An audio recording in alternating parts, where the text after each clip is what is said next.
Halo, kembali lagi bersama kami di Partai X.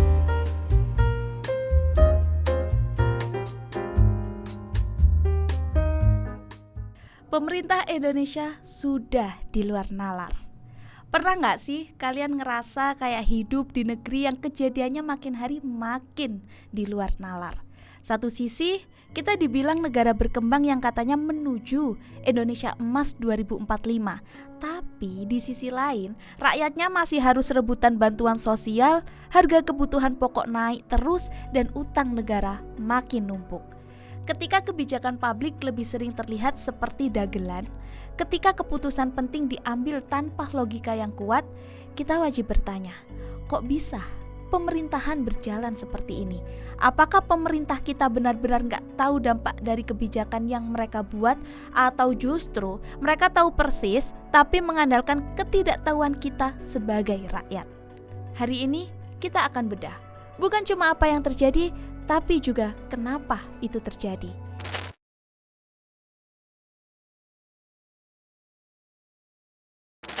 Kalau dengar pejabat ngomong soal ekonomi Indonesia, rasanya kita tinggal di negara yang semuanya indah. Pertumbuhan ekonomi stabil, angka kemiskinan turun, investor masuk, semua tampak terkendali. Tapi coba tanya ke tukang bakso, ke karyawan kontrak, ke petani di desa, apakah mereka merasakan hal yang sama?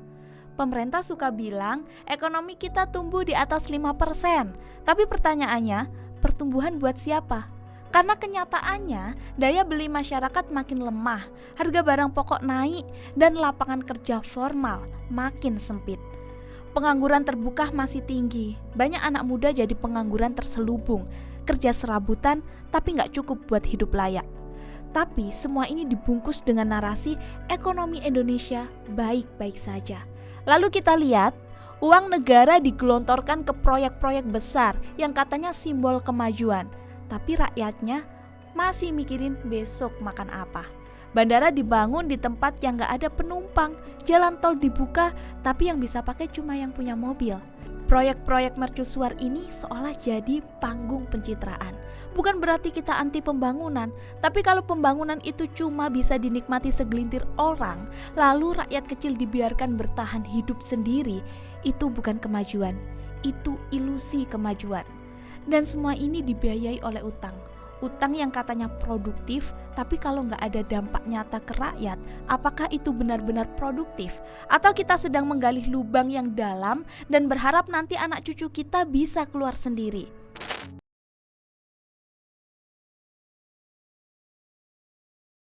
Aneh ya? Ketika negara sedang gaduh karena keputusan pemerintah yang absurd, tiba-tiba media kita ramai membahas hal-hal receh. Artis selingkuh, influencer ribut, seleb TikTok bermasalah. Padahal di balik layar ada kebijakan yang diam-diam disahkan, ada proyek yang diam-diam disetujui. Kita dibikin lelah dengan informasi yang cepat, dangkal, dan terus-terusan masuk. Akhirnya kita lupa untuk berpikir, kita kehilangan fokus, dan pada titik itu kekuasaan bisa main sepuasnya. Media seharusnya jadi pilar keempat demokrasi.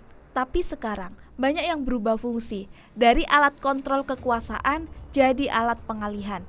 Yang penting rating, yang penting klik, dan selama kita ikut permainan itu, mereka yang di atas akan terus nyaman. Kekacauan besar tidak perlu disembunyikan. Cukup timbun dengan kekacauan kecil yang lebih heboh, lebih viral, lebih gampang dikunyah. Jadi, pertanyaannya sekarang, apakah kita benar-benar peduli dengan masa depan bangsa, atau kita sudah terlalu candu dengan hiburan yang menumpulkan kesadaran?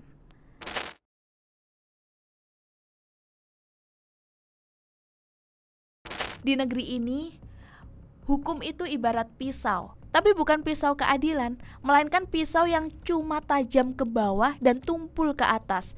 Coba lihat, rakyat kecil salah sedikit dihukum habis-habisan. Tapi kalau pelakunya punya jabatan, punya koneksi, punya kekuasaan, semua bisa dinegosiasi, semua bisa diatur. Ada kasus besar yang mendadak hilang entah kemana. Korupsi miliaran, pelanggaran etik pejabat tinggi, jual beli jabatan, semua seperti angin lalu. Tapi kalau yang dituduh rakyat biasa, beritanya bisa tayang 1 minggu penuh. Judulnya bombastis, isinya penuh penghakiman. Keadilan di negeri ini bukan tentang benar atau salah, tapi tentang siapa yang bicara dan seberapa kuat dia memegang kekuasaan. Degradasi moral bukan cuma soal korupsi uang, tapi juga korupsi akal sehat, korupsi rasa malu, dan korupsi tanggung jawab.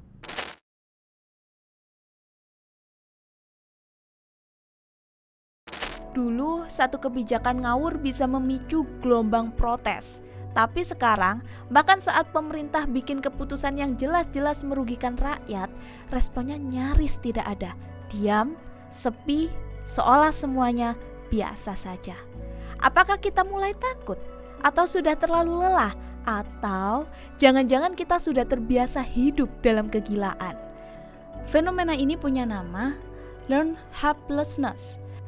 Ketika seseorang atau masyarakat terus-menerus dipukul dengan ketidakadilan, ditindas oleh sistem, dan gak pernah lihat perubahan nyata, mereka mulai percaya bahwa apapun yang mereka lakukan tidak akan ada hasilnya. Akhirnya, kita menyerah.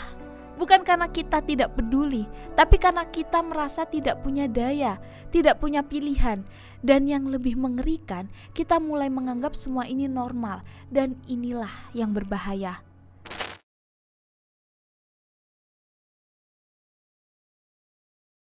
Setelah semua kekacauan yang kita bahas dari awal video tadi, pertanyaannya sekarang, kenapa itu semua terjadi? Jawabannya adalah karena tidak ada beda antara pemerintah dan negara. Terus, apakah masih ada harapan untuk perubahan? Jawabannya, masih. Tapi syaratnya kita harus sadar kalau sistem ini salah. Ingat, rakyat itu pemilik bus, pemerintah cuma sopir. Artinya, kalau arah udah ngawur, kita berhak bilang berhenti, ganti sopir. Solusi bukan cuma demo, tapi juga edukasi. Karena perubahan besar selalu dimulai dari orang-orang biasa yang gak mau diam. Dan Pancasila bukan cuma simbol, tapi panduan nyata. Kalau semua sila dijalankan, adil, manusiawi, bermusyawarah, keadilan sosial, itu bukan mimpi. Itu tadi video dari kami. Jangan lupa like, comment, and subscribe. Dan kami Partai X pamit. Kami ingin satu bangsa, satu kemana.